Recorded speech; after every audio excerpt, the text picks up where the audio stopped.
اعوذ باللہ من الشیطان الرجیم بسم اللہ الرحمن الرحیم۔ ہماری اس مجلس کی یہ آخری نشست ہے جس کا عنوان حضرت معاویہ رضی اللہ عنہ کو حکومت مل جانے کے بعد سے بتدریج امت پر کیسے ملوکیت مسلط ہوئی اور اس کا بھیانک نتیجہ کیا نکلا۔ صحیح بخاری کی حدیث میں ہے کہ سیدنا حسن بصری تابعی رحمۃ اللہ علیہ کا بیان ہے کہ جب سیدنا علی بن ابی طالب رضی اللہ عنہ کی شہادت کے بعد جب صحابہ کرام نے مشورے کے بعد سیدنا حسن بن علی کو متفقہ طور پہ خلیفہ چن لیا تو اللہ تعالیٰ کی قسم سیدنا حسن بن علی پہاڑوں جیسے لشکر لے کر حضرت معاویہ بن ابی سفیان کے مقابلے میں آئے تھے، جن کو دیکھ کر حضرت عمرو بن عاص نے کہا مجھے ایسے لشکر نظر آ رہے ہیں جو مد مقابل کو فنا کیے بغیر واپس نہیں لوٹیں گے۔ یہ سن کر حضرت معاویہ نے کہا اے عمرو، اگر دونوں گروہ نے ایک دوسرے کو مار ڈالا تو ان کے پسماندگان کا ذمہ دار کون ہوگا؟ ان کی بیوہ عورتوں کا ذمہ دار کون ہوگا؟ ان کے یتیم بچوں کا ذمہ دار کون ہوگا؟ چنانچہ حضرت معاویہ نے بنی عبد شمس کے دو قریشی افراد عبد الرحمن بن سمرہ اور عبداللہ بن عامر کو بھیجا کہ جاؤ اور اس شخص سیدنا حسن بن علی کو صلح کی پیشکش کرو اور ان سے مصالحت کا مطالبہ کرو۔ وہ دونوں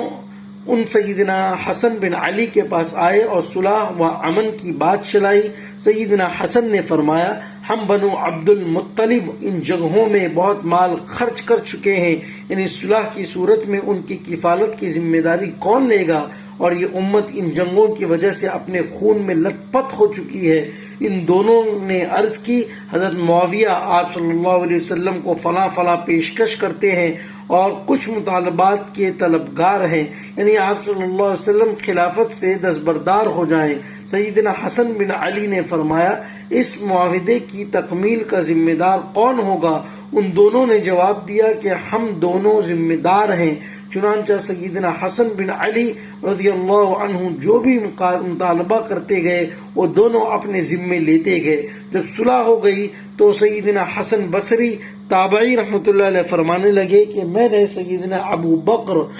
بکرہ کو یہ فرماتے ہوئے سنا کہ رسول اللہ صلی اللہ علیہ وسلم نے خطبہ ارشاد فرمانے کے دوران سیدنا حسن بن علی کو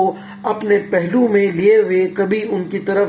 دیکھتے اور کبھی لوگوں کی طرف، اور ساتھ ساتھ ہی ارشاد فرماتے جاتے میرا یہ بیٹا سردار ہے، یعنی اپنی حکومت سے دستبردار ہو کر قربانی کر کے بڑے پن کا مظاہرہ کرے گا، اور مجھے امید ہے کہ اللہ تعالیٰ اس کے ذریعے مسلمانوں کی دو بڑی جماعتوں میں صلح کروا دے گا، یعنی خلیفہ راشد سیدنا علی کے حق والی جماعت اور دوسری حضرت معاویہ کی جماعت جس نے خلیفہ راشد کے خلاف بغاوت کی۔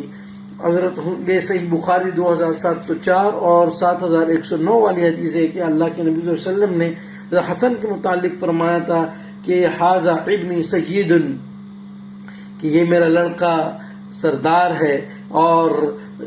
کہ عنقریب اللہ تعالیٰ دو جماعتوں کو اس کے ذریعے سے ملائے گا۔ حضرت حسن نے حضرت امیر معاویہ سے یہ صلح کر لی امت کے وسیع ترین مفاد کے لیے۔ یہ 20 سال پہلے غالباً 40 ہجری میں آپ نے جو ہے وہ حضرت حسن نے جو ہے وہ حضرت امیر معاویہ سے صلح کر لی، حتیٰ کہ آپ کے ساتھ لڑنے کے لیے لوگ بھی موجود تھے، لیکن امت کے خاطر آپ نے حضرت امیر معاویہ سے صلح کی۔ سیدنا حسن بن علی نے جن شرائط کی بنیاد پر معاویہ بن ابو سفیان کو حکومت سپرد کی تھی ان کی پوری تفصیلات شروع احادیث اور کتب کی تاریخ میں ہیں۔ مثلا حضرت معاویہ رضی اللہ عنہ اللہ تعالیٰ کی کتاب، رسول اللہ کی سنت اور خلفاء راشدین کی طریقے کے مطابق نظام حکومت چلائیں گے۔ حضرت معاویہ اپنے بعد کسی کو جانشین مقرر نہیں کریں گے، بلکہ امت کو خلیفہ کے انتخاب کے لیے شورا پہ چھوڑ جائیں گے۔ سیدنا علی بن ابی طالب کی جماعت کے لوگ جو صلح کے بعد ہتھیار ڈال چکے ہیں ان کے خلاف کسی قسم کی انتقامی کارروائی نہیں کی جائے گی۔ آل محمد صلی اللہ علیہ وسلم کے لیے خمس مال غنیمت کا 5واں حصہ جو اللہ تعالیٰ نے قرآن میں مقرر کیا بدستور بنو عبد المطلب کو ملے گا، جیسا کہ خلفاء راشدین کے ادوار سے ملتا آ رہا ہے۔ سیدنا علی بن ابی طالب پر بنو امیہ کے ممبروں سے ہونے والے سب و شتم کا سلسلہ ہمیشہ کے لیے ختم کر دیا جائے گا وغیرہ وغیرہ، مگر افسوس ان شرائط کی پابندی ویسے نہ کی گئی جیسا کہ اس کا حق تھا کہ علی رضی اللہ عنہ پر برابر شب و شتم ہونے لگا تھا اور لوگ انہیں گالیاں دیے جا رہے تھے۔ المصنف ابن ابی شیبہ کے حدیث میں ہے کہ سیدنا عمیر بن اسحاق تابعی رحمۃ اللہ علیہ کا بیان ہے کہ میں اور ایک دوسرا شخص سیدنا حسن بن علی کی قیادت کے لیے حاضر ہوئے۔ سیدنا حسن اس شخص کے سے بار بار فرماتے، مجھ سے جو علمی بات پوچھنی ہے پوچھ لو، اس وقت سے پہلے کہ تم نہ پوچھ سکو۔ اس شخص نے عرض کی کہ میں آپ سے کچھ پوچھنا نہیں چاہتا، ہم تو صرف عیادت کے لیے حاضر ہوئے ہیں، اللہ تعالیٰ آپ کو صحت عطا فرمائے۔ پھر آپ اٹھے اور بیت الخلاء میں داخل ہوئے، پھر واپس آئے اور فرمایا، ابھی ابھی میں نے اپنے جگر کا ٹکڑا تھوکا ہے جسے میں اس لکڑی سے الٹ پلٹ رہا تھا، مجھے کئی بار زہر پلایا گیا ہے اور اس بار تو وہ زہر بہت ہی سخت تھا۔ سیدنا عمیر بن اسحاق تابعی رحمۃ اللہ علیہ کا بیان ہے کہ پھر اگلے دن ہم دوبارہ صبح سیدنا حسن کی عیادت کے لیے حاضر ہوئے تو وہ حالت نزا میں تھے، اور اسی دوران سیدنا حسین بن علی آئے اور آپ کے سر مبارک کے پاس بیٹھ گئے اور پوچھا، اے میرے بھائی جان، آپ کو زہر دینے والا کون ہے؟ سیدنا حسن نے پوچھا، کیا تم اسے قتل کرنا چاہتے ہو؟ عرض کیا، جی ہاں۔ سیدنا حسن نے فرمایا، اگر میں نے مجرم کو صحیح شناخت کیا ہے تو اللہ تعالیٰ کو خود سخت انتقام لینے والا ہے، اور اگر وہ بے گناہ ہے تو میں نہیں چاہتا کہ کوئی بے گناہ میری جان سے مار دیا جائے۔ یہ مصنف ابن ابی شیبہ 38,540، المستدرک الحاکم 4,816، اور شیخ غلام مصطفیٰ ظہیر فی السنہ 26 اسناد اس کی صحیح کہتے ہیں کہ حضرت حسن علیہ السلام کو زہر دے کر مارا گیا۔ وہ اس لیے بھی ہو سکتا ہے کہ حضرت امیر معاویہ کے چونکہ حضرت حسن نے تو اپنی خلافت سے دستبردار ہونے کا اعلان کیا، جب امیر معاویہ انتقال فرما جاتے تو ان کے بعد ظاہری طور پہ خلافت حضرت حسن کو دی جانی تھی، اسی بنا پر غالباً میرا گمان یہی ہے کہ انہیں زہر دیا گیا۔ اسی طرح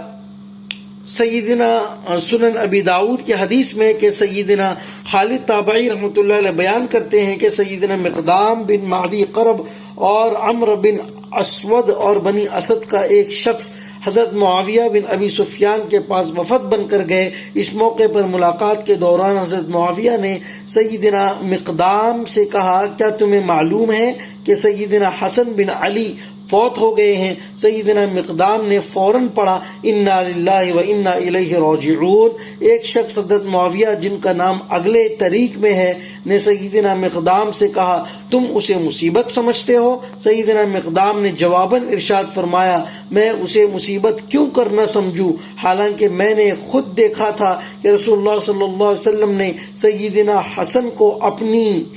گود مبارک میں بٹھایا ہوا تھا اور ارشاد فرما رہے تھے، یہ حسن مجھ سے ہے اور حسین علی سے ہے۔ بنو اسد کے ایک شخص نے کہا، وہ حسن تو ایک انگارہ تھا جسے اللہ تعالیٰ نے بجھا دیا، نعوذ باللہ من ذالک۔ سیدنا مقدام نے یہ باتیں سننے کے بعد غصے میں آ کر ارشاد فرمایا، میں اس وقت تک یہاں سے نہیں اٹھوں گا جب تک تجھ یعنی حضرت معاویہ کو غصہ نہ دلاؤں اور ایسی بات نہ سناؤں جو تجھے ناپسند ہو۔ اے معاویہ، اگر میں سچ بیان کروں تو میری تصدیق کر دینا، اور اگر جھوٹ بولوں تو میری تردید کر دینا۔ حضرت معاویہ نے کہا کہ ٹھیک ہے۔ چنانچہ سیدنا مقدام نے پوچھا، میں تجھے اللہ تعالیٰ کا واسطہ دے کر پوچھتا ہوں کہ تو نے خود رسول اللہ صلی اللہ علیہ وسلم کو سونا پہننے سے منع فرماتے ہوئے سنا تھا؟ حضرت معاویہ نے کہا ہاں۔ پھر سیدنا مقدام نے پوچھا میں تجھے اللہ تعالیٰ کا واسطہ دے کر پوچھتا ہوں کہ تو نے خود رسول اللہ صلی اللہ علیہ وسلم کو ریشم پہننے سے منع فرماتے ہوئے سنا تھا؟ حضرت معاویہ نے کہا ہاں۔ پھر سیدنا مقدام نے پوچھا میں تجھے اللہ تعالیٰ کا واسطہ دے کر پوچھتا ہوں کہ تو نے خود رسول اللہ صلی اللہ علیہ وسلم کو درندوں کی کھالوں کے لباس کو پہننے سے اور ان پر قالین کے طور پر بیٹھنے سے روکا تھا؟ حضرت معاویہ نے کہا ہاں۔ پھر سیدنا مقدام نے فرمایا اللہ تعالیٰ کی قسم اے معاویہ یہ سب حرام اشیاء استعمال ہوتی ہوئی میں نے تیرے گھر میں دیکھی ہیں۔ یہ سن کر حضرت معاویہ نے کہا اے مقدام مجھے پتا ہے کہ میں تم سے جیت نہیں سکتا۔ سیدنا خالد تابعی رحمۃ اللہ علیہ بیان کرتے ہیں کہ پھر حضرت معاویہ نے سیدنا مقدام کے لیے ان کے دونوں ساتھیوں سے بڑھ کر انعام و اکرام کا حکم صادر کیا اور سیدنا مقدام بن معدی قرب نے سارا مال اپنے ساتھیوں میں ہی وہیں بانٹ دیا اور اسدی نے کسی کو کچھ بھی نہ دیا۔ اس بات کی خبر جب حضرت معاویہ کو ہوئی تو انہوں نے کہا سیدنا مقدام تو واقعی ایک سخی شخص ہیں جنہوں نے دل کھول کر دے دیا، اور جو اسدی شخص ہے وہ اپنے مال کو اچھی طرح سے سنبھالنے والا ہے۔ مسند احمد کی حدیث میں ہے سیدنا خالد بن معدان تابعی رحمۃ اللہ علیہ بیان کرتے ہیں کہ سیدنا مقدام بن معدی قرب اور عمر بن اسود اور حضرت معاویہ بن ابی سفیان سے ملنے آئے تو حضرت معاویہ نے سیدنا مقدام سے کہا کیا تمہیں معلوم ہے کہ سیدنا حسن فوت ہو گئے ہیں؟ سیدنا مقدام نے فوراً پڑھا انا للہ و انا الیہ راجعون۔ اس پر حضرت معاویہ نے سیدنا مقدام سے کہا تم اسے یعنی سیدنا حسن کو موت کو مصیبت سمجھتے ہو؟ نعوذ باللہ من ذالک۔ سیدنا مقدام نے جواباً فرمایا میں اسے مصیبت کیوں کر نہ سمجھوں، حالانکہ میں نے خوب دیکھا تھا کہ رسول اللہ صلی اللہ علیہ وسلم نے سیدنا حسن کو اپنی گود مبارک میں بٹھایا ہوا تھا اور ارشاد فرما رہے تھے یہ حسن مجھ سے ہے اور حسین علی سے ہے۔ صحیح مسلم کی حدیث میں ہے کہ سیدنا ابو رافع تابعی رحمۃ اللہ علیہ بیان کرتے ہیں کہ سیدنا عبداللہ بن مسعود رضی اللہ عنہ نے مجھ سے بیان کیا کہ رسول اللہ صلی اللہ علیہ وسلم نے ارشاد فرمایا اللہ تعالیٰ نے مجھ سے پہلے جس بھی نبی کو مبعوث فرمایا تو ان سب ہی کی امت میں ان کے کچھ حواری قریبی ساتھی اور اصحاب ہوا کرتے جو اس نبی کی نسبت پر چلتے اور اس کے احکام کی پیروی کیا کرتے۔ پھر ان حواریوں کے بعد ایسے نالائق لوگ ان کے جانشین ہوتے جو زبان سے وہ کہتے جو وہ نہیں کرتے اور وہ کچھ کرتے جس کا حکم نہیں دیا گیا تھا۔ ایسی بری صورتحال میں جو کوئی بھی ان نالائق جانشینیوں سے اپنے ہاتھوں سے جہاد کرے گا تو وہ اللہ تعالیٰ کے نزدیک مومن ہے، اور جو کوئی بھی ان سے اپنی زبان سے جہاد کرے گا تو وہ اللہ تعالیٰ کے نزدیک مومن ہے، اور جو کوئی بھی ان سے اپنے دل سے برا سمجھتے ہوئے جہاد کرے گا تو وہ بھی اللہ تعالیٰ کے نزدیک مومن ہے، اور اس کے بعد تو رائے کے دانے کے برابر بھی ایمان نہیں۔ سیدنا ابو رافع تابعی رحمہ اللہ بیان کرتے ہیں کہ میں نے جب یہی حدیث سیدنا عبداللہ بن عمر رضی اللہ عنہ سے بیان کی تو انہوں نے اس کے حدیث ہونے کا انکار کر دیا۔ اتفاقاً مجھ سے ملنے کے لیے سیدنا عبداللہ بن مسعود وہاں تشریف لائے اور مدینہ شریف کی ایک وادی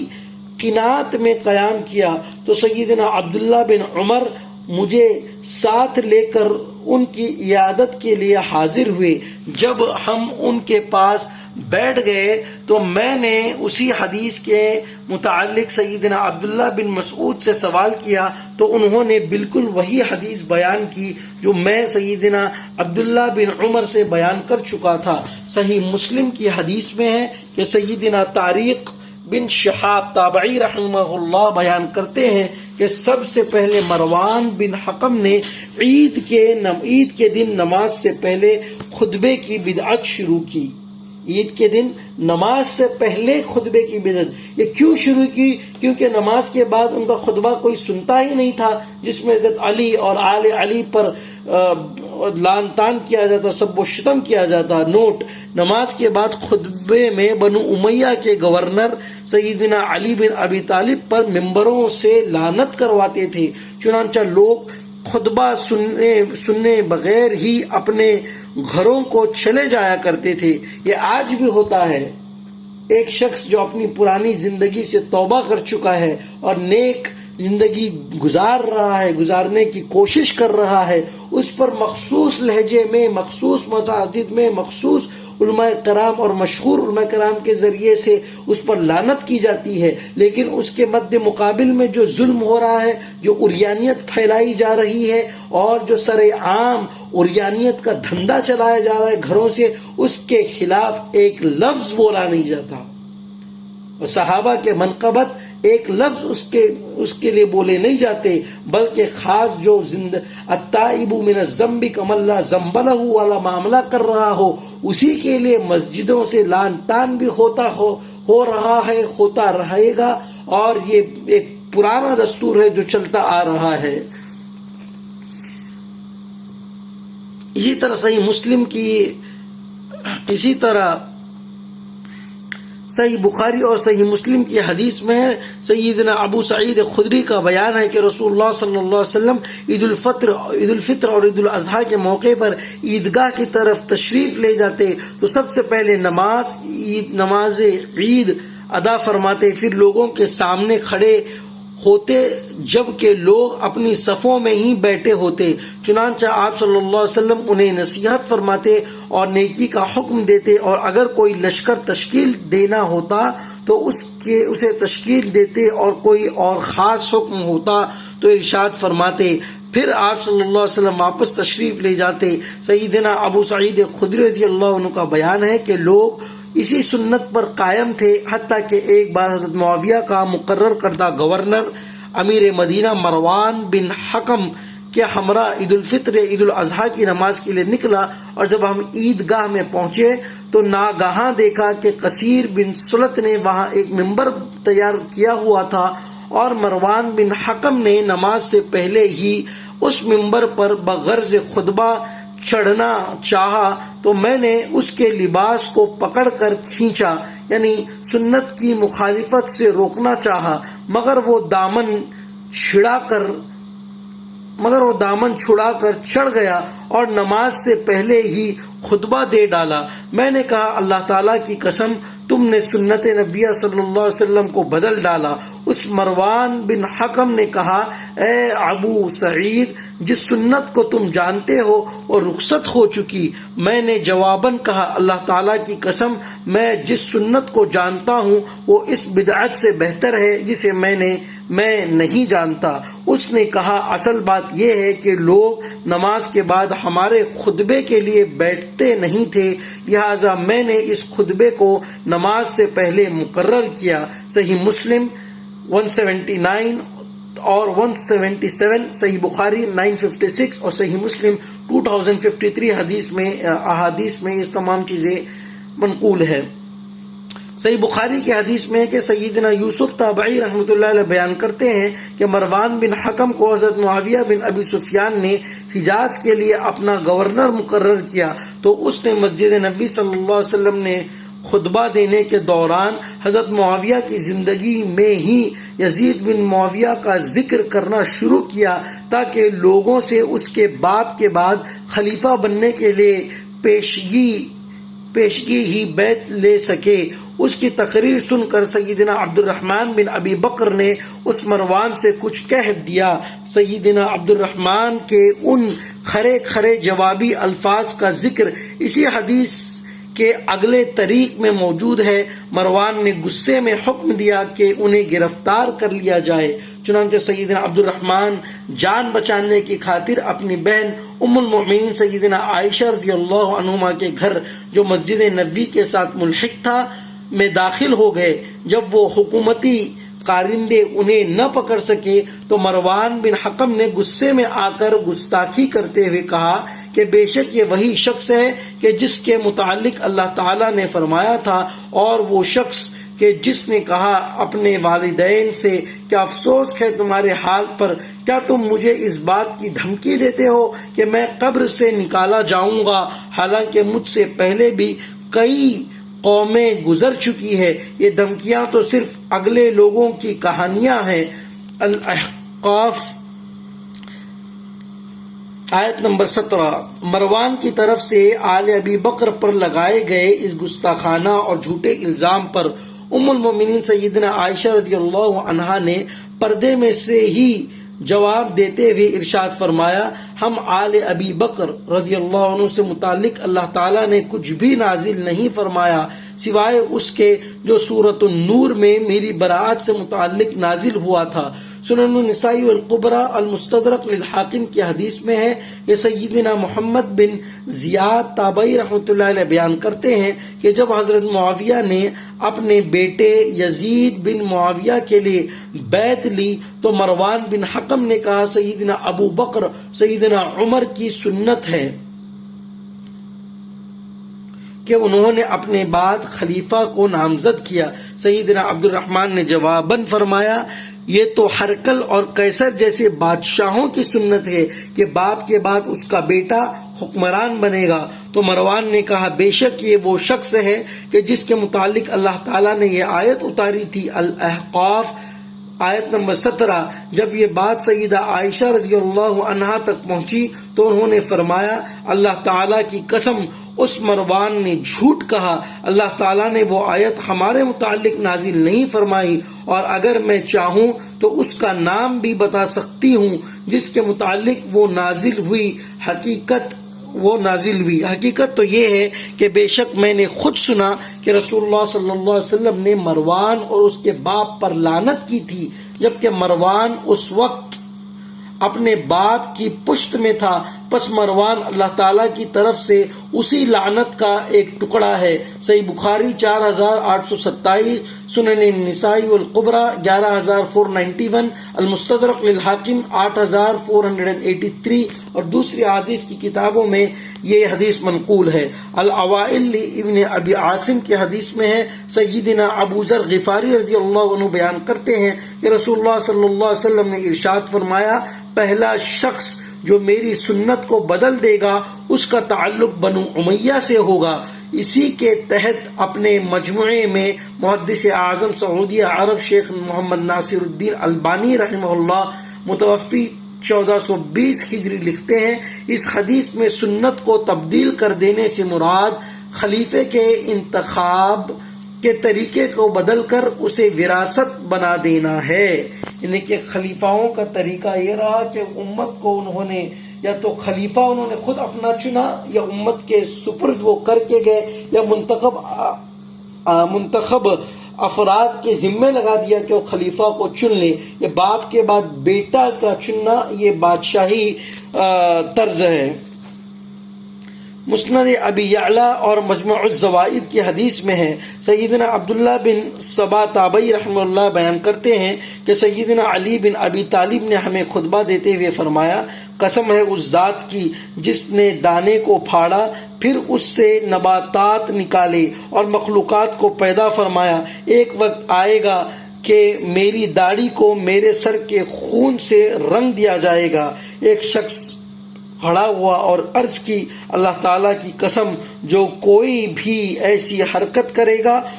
اس کو اس کے اہل و عیال سمیت تباہ و برباد کر دیں گے۔ سیدنا علی نے فرمایا، میں تمہیں اللہ تعالیٰ کا خوف دلاتا ہوں کہ ایسی حرکت مت کرنا، میرے قتل کے بدلے میں صرف میرے قاتل کو ہی قتل کرنا۔ اس شخص نے عرض کی، اے امیر المؤمنین،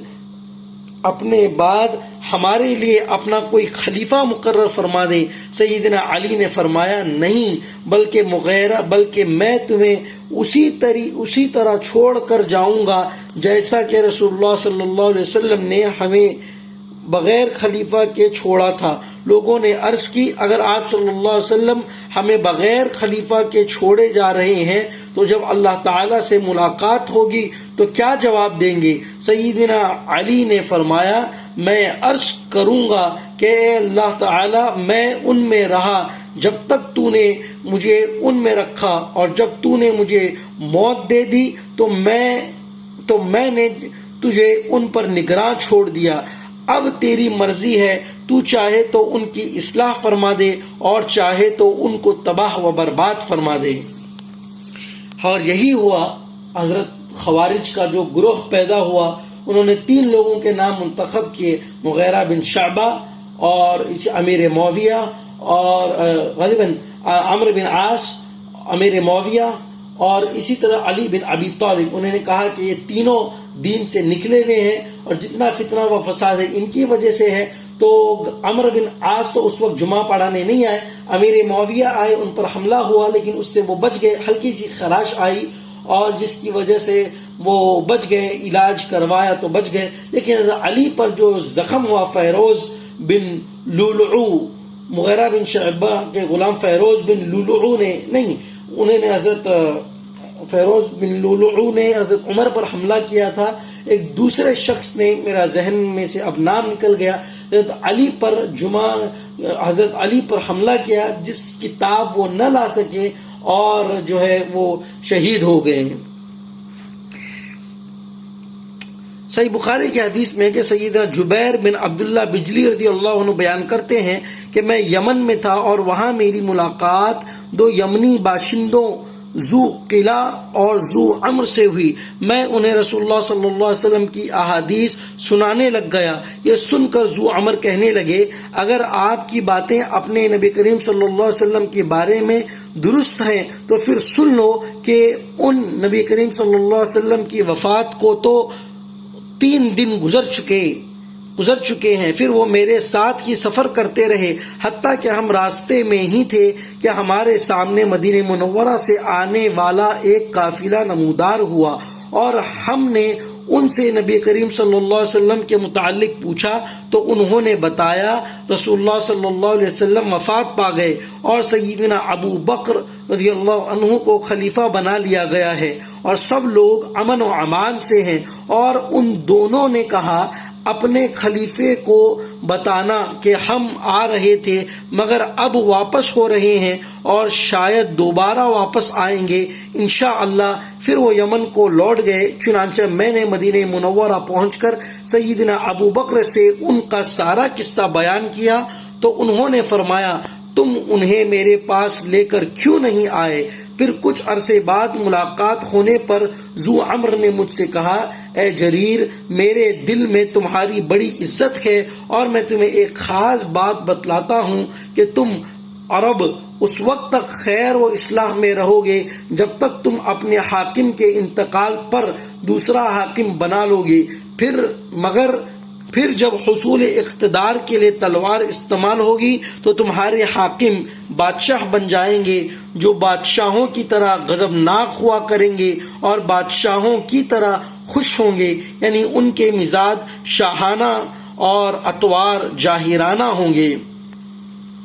اسی طرح صحیح بخاری کی حدیث میں کہ سیدنا عبداللہ بن عباس بیان کرتے ہیں کہ ایک دن میں مینا میں سیدنا عبد الرحمن بن عوف رضی اللہ عنہ کے گھر میں تھا اور وہ امیر المؤمنین سیدنا عمر بن خطاب کے آخری حج میں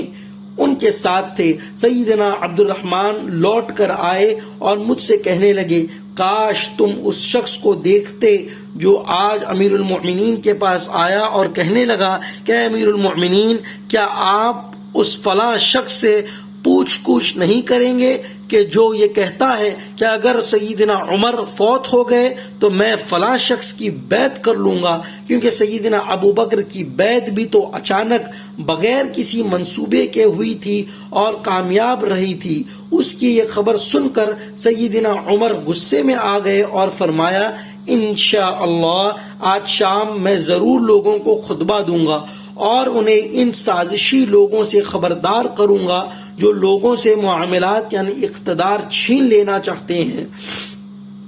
اس پر سیدنا عبد الرحمن بن عوف نے عرض کیا، اے امیر المؤمنین، ابھی ایسا نہ کیجیے گا، کیونکہ حج کے موقع پر ہر قسم کے عامی اور بازاری لوگ بھی جمع ہوئے ہوتے ہیں، اور یہی لوگ جمعہ اور یہی لوگ خطبے کے وقت آپ کے قریب و جوار میں اکٹھا ہوں گے، اور مجھے خوف ہے کہ آپ کوئی بات ایسی کہہ دیں کہ جو غلط مطلب و مفہوم کے ساتھ ہر طرف پھیل جائے اور لوگ اسے درست سیاق و سباق کے ساتھ نہ سمجھ پائیں، لہذا آپ تھوڑا سا انتظار کر لیں حتیٰ کہ آپ مدینہ منورہ پہنچ جائیں، جو کہ ہجرت اور سنت کا گڑھ ہے۔ وہاں آپ سمجھدار لوگوں اور معززین کے ساتھ مخصوص مجلس میں بات کریں تاکہ آپ کی گفتگو کو صحیح اور موضوع مفہوم میں لیا جا سکے۔ سیدنا عمر نے فرمایا، ٹھیک ہے، لیکن اللہ تعالیٰ کی قسم، انشاءاللہ تعالی میں مدینہ منورہ پہنچتے ہی پہلا کام یہی کروں گا۔ سیدنا عبداللہ بن عباس بیان کرتے ہیں کہ ہم لوگ ذوالحجہ کے آخر میں مدینہ منورہ واپس آئے، اور جمعہ کے دن میں سورج ڈھلتے ہی جلدی مسجد میں چلا گیا۔ میں نے دیکھا کہ سیدنا سعید بن زید منبر کے پاس پہلے سے تشریف فرما ہے، میں بھی ان کے قریب ہی بیٹھ گیا اور میرا گھٹنا ان کے گھٹنے کو چھو رہا تھا۔ ابھی زیادہ دیر نہیں گزری تھی کہ سیدنا عمر بن خطاب تشریف لے آئے۔ انہیں آتا دیکھ کر میں نے سیدنا سعید سے کہا کہ آج وہ ایسا خطبہ دیں گے کہ خلیفہ بنائے جانے کے بعد سے آج تک ویسا خطبہ نہیں دیا ہوگا۔ سیدنا سعید نے میری بات سے اتفاق نہ کیا اور کہنے لگے کہ نہیں، کوئی نئی بات نہیں کہیں گے۔ سیدنا عمر آ کر ممبر پر بیٹھ گئے، اور جب مؤذن اذان سے فارغ ہو گیا تو آپ صلی اللہ علیہ وسلم نے اللہ تعالیٰ کی حمد و ثنا کے بعد ارشاد فرمایا، آج میں ایسی بات کہنے والا ہوں جو اللہ تعالیٰ کی طرف سے ہی سمجھائی گئی ہے۔ شاید یہ میری زندگی کی آخری گفتگو ہو، جو شخص بھی اسے سن لے اور سمجھ لے تو اس کا فرض ہے کہ جہاں تک وہ اسے پہنچا سکے پہنچا دے، اور جو اسے نہ سمجھ سکے تو میں اسے اجازت نہیں دیتا کہ اسے آگے بیان کرے اور کم فہمی کی وجہ سے غلط بیانی کا مرتکب ہو۔ مجھے پتا چلا ہے کہ تم میں سے کسی نے یہ کہا ہے کہ اگر سیدنا عمر فوت ہو گئے تو ہم فلاں شخص کی بیعت کر لیں گے۔ اے لوگوں، دیکھنا تم میں سے کسی شخص کو اس بات سے یہ غلط فہمی نہ ہو کہ سیدنا ابو بکر کی بیعت بھی تو اچانک ہوئی تھی اور اس کے باوجود منعقد ہو گئی تھی اور کامیاب ٹہری تھی۔ خبردار، وہ بیعت واقعی ہوئی تو اسی طرح اچانک تھی، لیکن اللہ تعالیٰ نے محض اپنے فضل و کرم سے خاص اس موقع پر شرارت اور فتنے سے محفوظ رکھا اور سب مسلمانوں نے اس بیعت کو تسلیم کر لیا۔ لیکن اب تم میں قیامت تک سیدنا ابو بکر جیسا کون ہو سکتا ہے کہ سب کے سب اس پر متفق بھی ہو جائیں؟ یعنی اب ایسا دوبارہ ہونا ممکن ہی نہیں، لہذا اب خلیفہ کے انتخاب کے معاملے میں مشاورت کے بغیر کوئی چارہ نہیں۔ اب جس نے بھی مسلمانوں کے مشورے کے بغیر کسی بھی شخص کی زبردست خلافت کے لیے بیعت منعقد کی تو یاد رکھنا وہ بیعت کرنے والا اور جس کی بیعت کی گئی ہوگی فساد کے نتیجے میں دونوں ہی قتل کر دیے جائیں گے۔ مسند احمد کی حدیث میں ہے، سیدنا عبداللہ بن عباس رضی اللہ عنہ کا بیان ہے، امیر المؤمنین سیدنا عمر بن خطاب نے ارشاد فرمایا، اب جس نے بھی مسلمانوں کے مشورے کے بغیر کسی بھی شخص کی زبردستی خلافت کے لیے بیعت منعقد کی تو یاد رکھنا نہ تو بیعت کرنے والے کی بیعت صحیح ہوگی اور نہ جس خلیفہ کی بیعت کی گئی اس کی بیعت منعقد ہوگی۔ یعنی ابو بکر کی خلافت مشورے سے بھی ابو بکر نے عمر کو خلیفہ بنایا، عمر نے 6 افراد کے سپرد خلافت کی ذمہ داری کو چھوڑا۔ عمر کے بعد حضرت عمر نے حضرت عثمان کا نام ایک چٹھی میں لکھ کر دے دیا اور حضرت عمر نے منظر کے بعد حضرت عثمان 6 لوگوں پر مشتمل ایک کمیٹی بنائی. انہوں نے حضرت عثمان کو خلیفہ بنایا. حضرت عثمان کے بعد تلوار کی زور پر حضرت علی رضی اللہ عنہ کو خلیفہ بنایا گیا. لیکن حضرت علی کے خلیفہ بننے کے زمانے ہی میں امیر معاویہ نے ان کی خلافت نہ کی، یہ ان کی غلطی تھی. اس کے بعد امیر معاویہ رضی اللہ عنہ کو حضرت حسن نے اپنے حق سے دستبرداری کا اعلان کیا اور ان کی بیعت کو مانا. لیکن حضرت امیر معاویہ نے اپنی خلافت برقرار رہتے ہوئے 56 ہجری سے ہی یزید کے لیے بیعت لینا شروع کر دی اور 60 ہجری میں ان کا انتقال ہو گیا. اور جب امام حسین علی مقام نے ان کے خلاف خروج کا اعلان کیا اور وہ نکلے ظلم کے خلاف، تو کربلا کی وہ داستان پھر چھڑی ہے جس کا نہ کہنے سے حق ادا ہو سکتا ہے، نہ قلم اس کی تحریر سے حق ادا کر سکتے ہیں، نہ آنسو بہانے سے وہ چیز کم ہو سکتی ہے. بس اللہ ہی اس کا جواب اور اجر اپنے پاس سے ان لوگوں کو عطا فرمائے.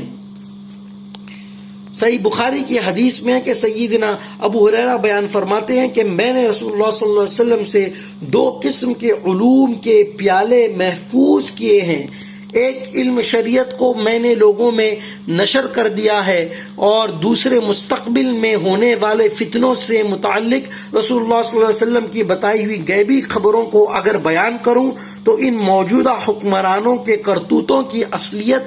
کھلنے کے باعث ان کی طرف سے میری شہ رگ ہی کاٹ دی جائے گی. یہ بھی سنت ہے کہ اگر موت کو، ابو ہریرہ رضی اللہ عنہ کی سنت ہے کہ موت کا آپ کو بہت زیادہ خطرہ ہو تو آپ اس علوم کو ضرور چھپائیں جو اللہ تعالیٰ نے آپ کو دیا ہے. لیکن میں عالموں سے مؤدبانہ گزارش کرتا ہوں، آپ کے علم کی قدردانی کے ساتھ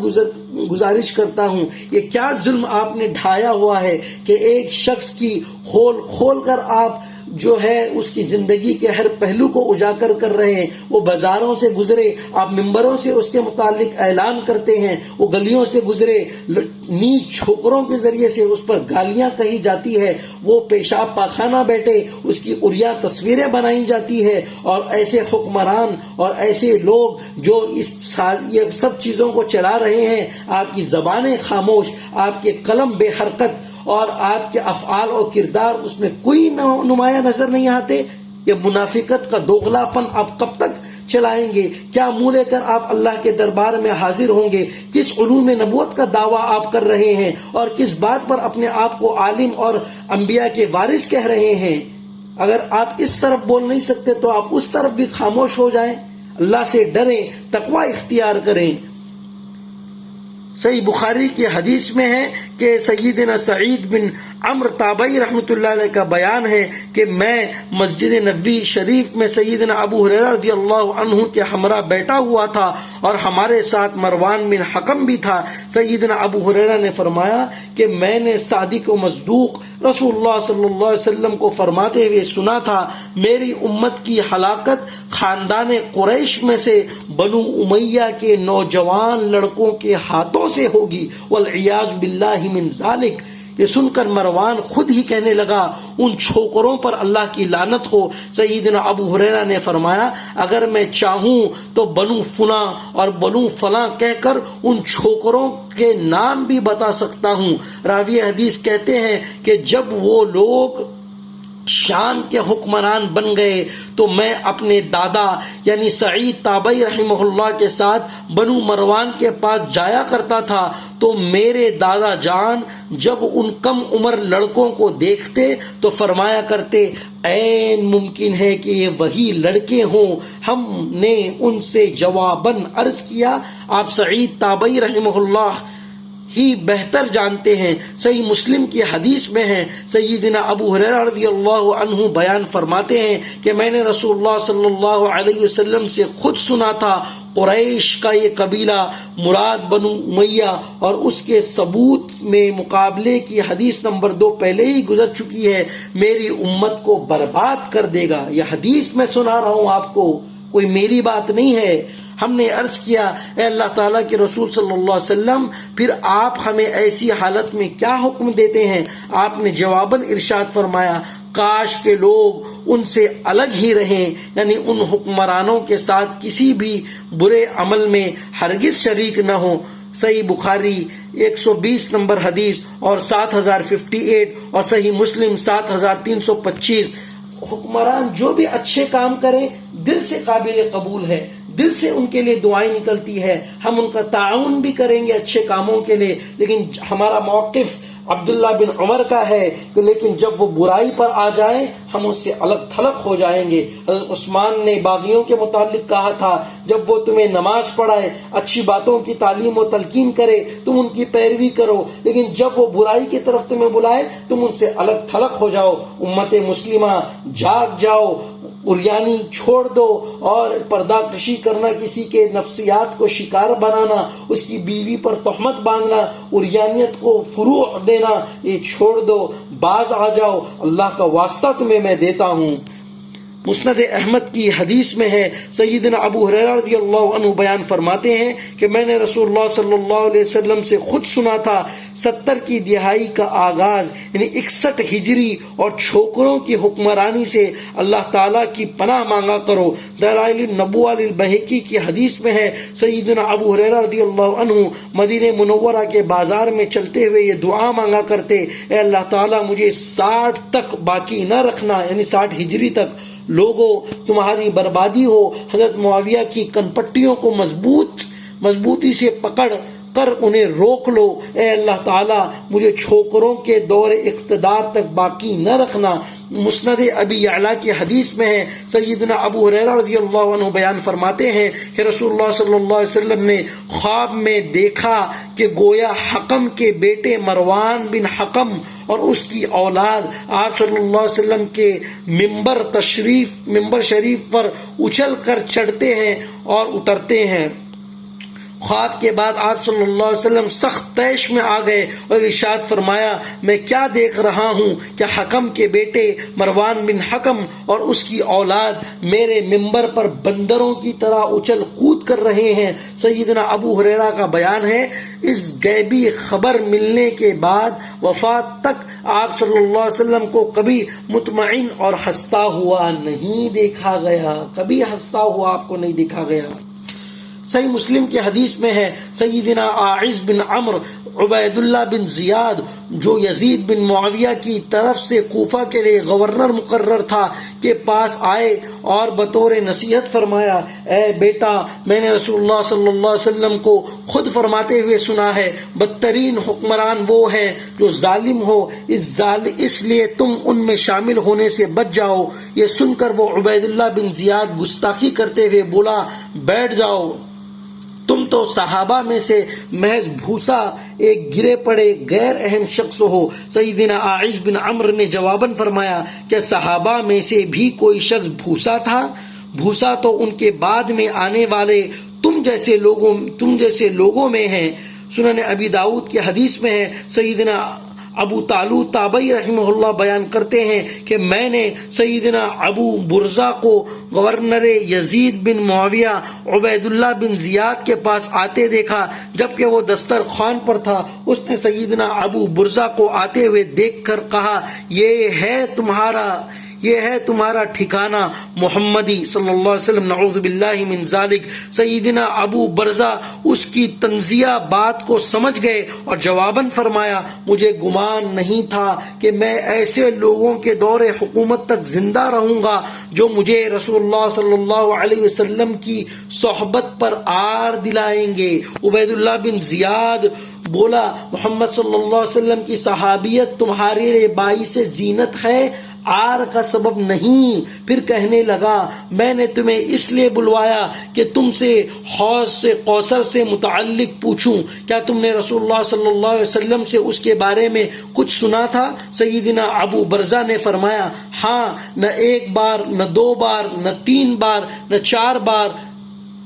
اور نہ 5 بار، یعنی متعدد بار سنا، اور جو شخص اس حوض کوثر کے باوجود کا انکار کرے تو اللہ تعالیٰ اسے اس سے پینا نصیب نہ فرمائے۔ سیدنا ابو طالوت تابعی کا بیان ہے کہ پھر سیدنا ابو برزہ غصے کی حالت میں وہاں سے تشریف لے گئے۔ صحیح مسلم 4733، سنن ابی داؤد 4749، اور شیخ البانی اور شیخ زبیر علی زئی اس کو صحیح کہتے ہیں۔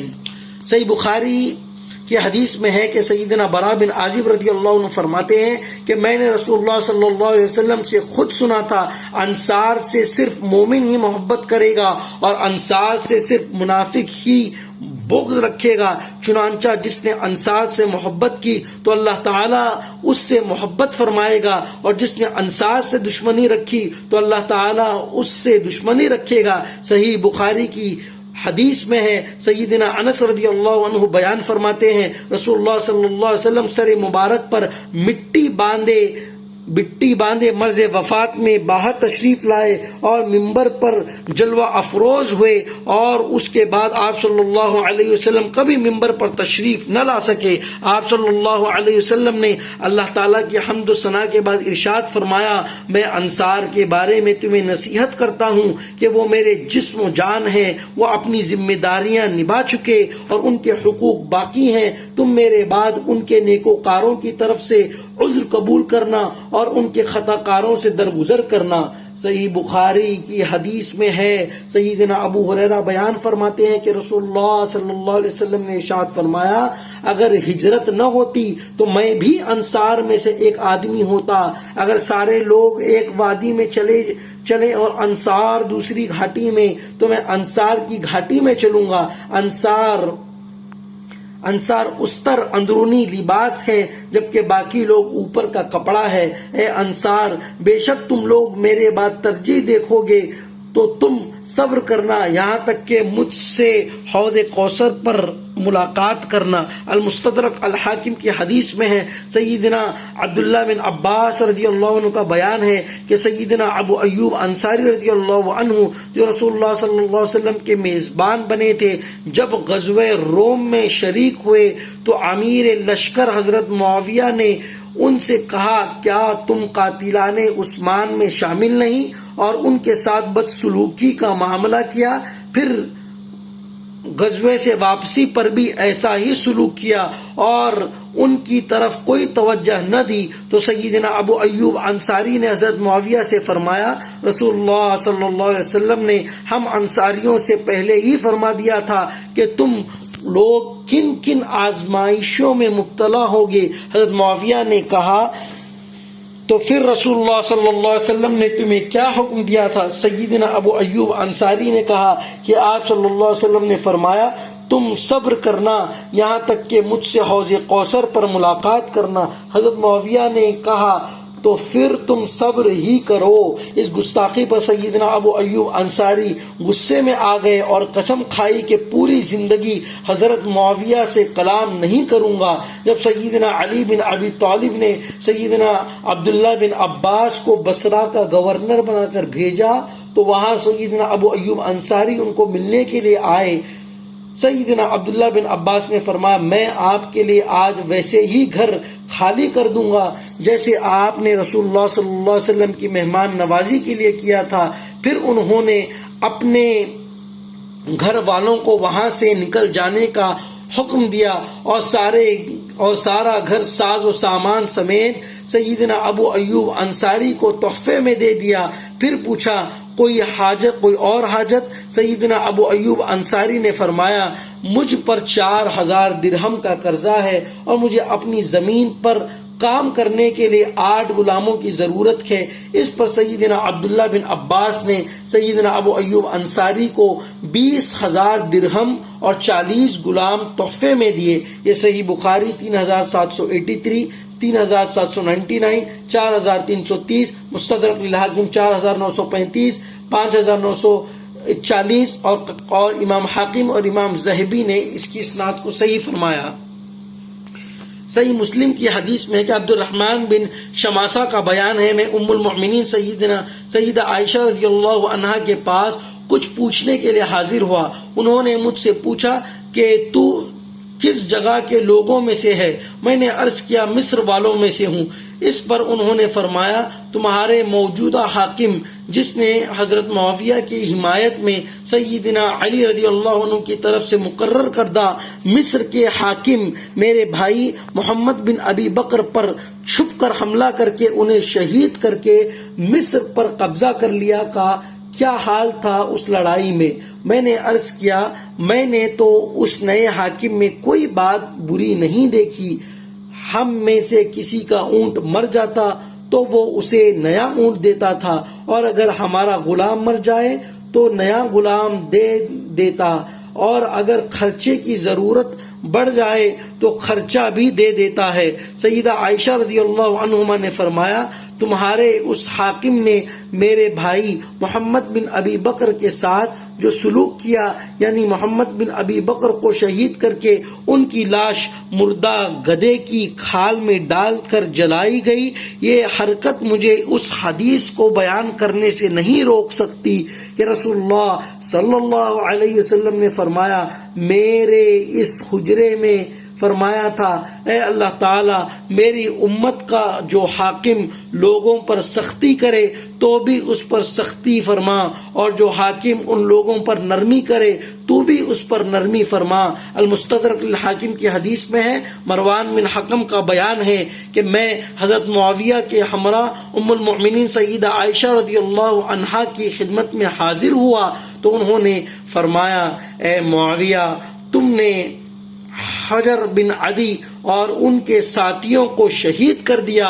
اور تم نے کیا کچھ نہیں کیا، تجھے اس بات سے ذرا خوف نہیں آتا کہ میں تیرے لیے ایک آدمی چھپا کر رکھوں اور وہ تجھے خفیہ حملہ کر کے قتل کر دے؟ معاویہ نے عرض کیا آپ ایسا نہ کریں، کیونکہ میں نے رسول اللہ صلی اللہ علیہ وسلم کو فرماتے ہوئے سنا ہے ایمان اچانک حملہ کر کے قتل کرنے سے روکتا ہے، مومن اچانک حملہ نہیں کرتا۔ نوٹ: سیدنا علی کے حامی مشہور صحابی سیدنا حجر بن عدی اور ان کے ساتھیوں کے مظلومانہ شہادت کی مکمل تفصیلات المستدرک للحاکم کی حدیث نمبر 5972 سے 5982 میں موجود ہے۔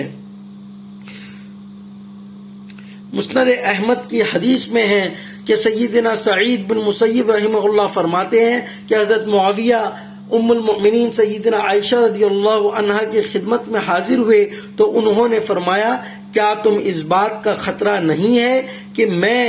ایک آدمی کو خفیہ طور پر بٹھا دوں اور وہ تمہیں قتل کر دے؟ حضرت معاویہ نے عرض کیا آپ ایسا نہیں کر سکتے، کیونکہ میں تو امن والے گھر میں ہوں اور میں نے رسول اللہ صلی اللہ علیہ وسلم کو فرماتے ہوئے سنا ہے ایمان بہادری کو بیڑی ڈال دیتا ہے۔ اچھا آپ یہ بتائیں کہ میرا آپ کے ساتھ اور آپ کی ضروریات کے حوالے سے رویہ کیسا ہے؟ سیدہ عائشہ رضی اللہ عنہا نے فرمایا صحیح ہے۔ معاویہ نے عرض کیا تو پھر آپ ہمیں اور باقی لوگوں کو اپنے حال پر چھوڑ دیجئے یہاں تک کہ ہم اپنے پروردگار سے جا ملیں۔ یعنی کہ حضرت معاویہ حضرت عائشہ سے فرما رہے ہیں کہ آپ ہماری باتوں میں روک ٹوک نہ کیا کریں، حکومت کے باتوں میں آپ دخل اندازی مت کیا کریں، آپ ہمیں اپنے حال پر چھوڑ دیں حتیٰ کہ ہم اپنے خدا سے معاملات میں جا ملیں۔ نوٹ: یہاں پر سیدنا امام محمد بن سیرین تابعی رحمۃ اللہ علیہ کا قول ہے کہ رسول اللہ صلی اللہ علیہ وسلم سے روایت کردہ احادیث کے معاملے میں حضرت معاویہ کی ذات پر کوئی تہمت نہیں ہے۔ حدیث کے معاملے میں ان پر کوئی تہمت نہیں، حدیث بالکل وہ سچی بیان کرتے تھے امیر معاویہ، یعنی حضرت امیر معاویہ کے بعض اعمال کی وجہ سے ان کی احادیث پر اثر نہیں پڑتا۔ اس سے پتا چلا کہ جب امیر معاویہ نے علی کے مقابل جنگ کی جو غلط تھی اور باقی سب وہ حرام کامیں بھی کی، ریشم، سونا اور جانوروں کی کھالیں ان کے گھروں میں پہنا جاتا، لیکن پھر بھی حدیث کی کتابوں سے انہیں ان کی حدیث لی جاتی ہے۔ وتر کی نماز فرمایا جاتا ہے کہ وہ مجتہد ہے اور مجتہد کو حق حاصل ہے کہ وہ اجتہاد کر سکتا ہے۔ وتر کی نماز کی حدیث بخاری میں ان سے منقول ہے۔ تو اسی طرح سے جو ہے وہ حدیث اگر کوئی گنہگار آدمی بھی صحیح حدیث بتا رہا ہے اس سے قابل قبول ہے۔ یہ اہل شیعہ کا مذہب ہے کہ امامت کے لیے صرف اور صرف معصوم لوگ ہی امامت کرا سکتے ہیں، خلافت صرف معصوم لوگوں کو دی جا سکتی ہے۔ اہل سنت کا مذہب یہ ہے کہ امامت کے لیے آپ دیندار شخص ہی چنیں، دیندار شخص کو ہی منتخب کرے، دین کی بات کرنے کے لیے دیندار شخص کو ہی منتخب کرے، لیکن کوئی گزشتہ زندگی میں دین اپنی غلطیوں سے توبہ اللہ کر کر نیک زندگی گزار چکا ہو، دین کو صحیح منہج پر اہل سنت کے طریقے پر سنت کے موافق بیان کر رہا ہو تو اس سے دین کی باتوں کو لیا جا سکتا ہے، یہ کوئی اس میں غلط بات نہیں ہے۔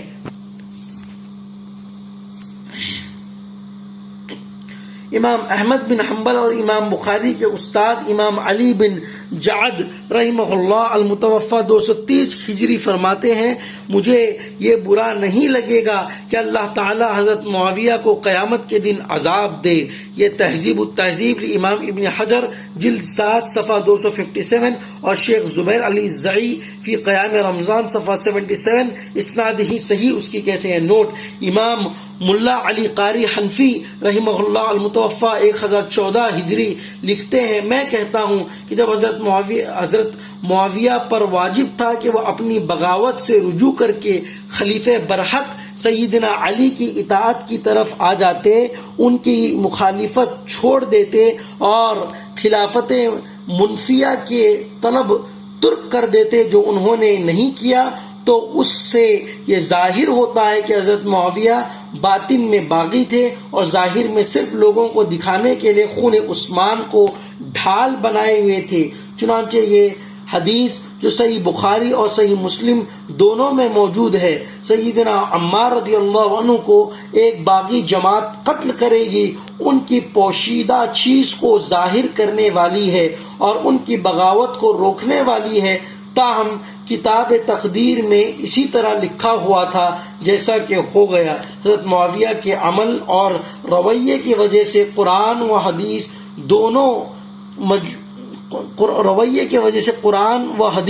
دونوں محجور و متروک ہو گئے۔ یہ مرقات المفاتیح شرح مشکات المصابیح امام ملا علی قاری حنفی تحت الحدیث مشکات المصابیح 5878 کے تحت لکھتے ہیں۔ اسی طرح امام محمد ابن عبد الوہاب رحمہ اللہ المتوفی 1206 ہجری جو اہل حدیث کے بڑے عالم گزرے ہیں کے بیٹے امام عبداللہ رحمہ اللہ لکھتے ہیں، حضرت معاویہ نے اہل شام سمیت سیدنا علی کی بیعت نہیں کی، پھر ان کی صرف مخالفت ہی نہیں کی بلکہ ان پر قتل عثمان میں اعانت اور اس پر رضامندی کا الزام بھی دوہرا، مگر اللہ تعالیٰ نے سیدنا علی کو اس الزام سے بچا لیا۔ سیدنا عمار کی شہادت کے بعد حضرت عمرو بن عاص نے لڑائی ترک کر دی اور بہت سے لوگوں نے بھی ان کی پیروی کی۔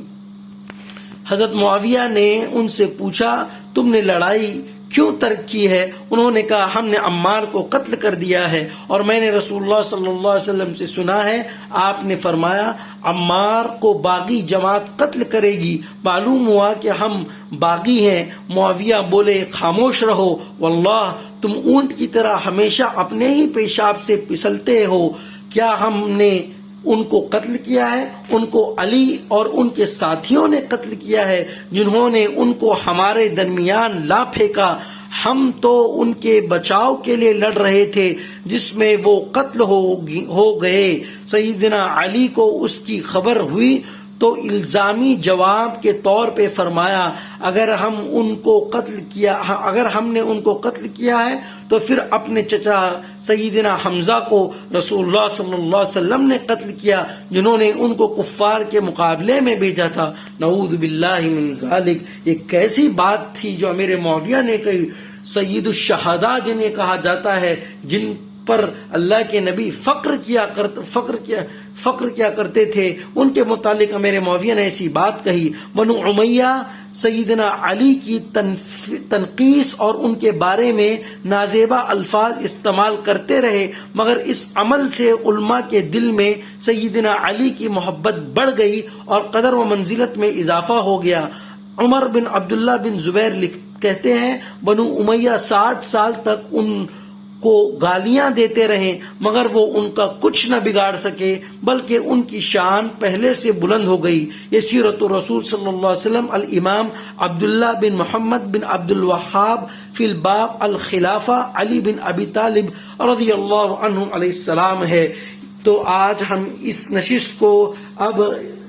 یہ نشست اس پر ختم کرتے ہیں، اور کچھ وقفے کے بعد اگلی نشست کا آخری حصہ آپ کے سامنے پیش کرنے کی کوشش کریں گے۔ اللہ تعالی ہمیں عمل پیرا ہونے کی توفیق عطا فرمائے۔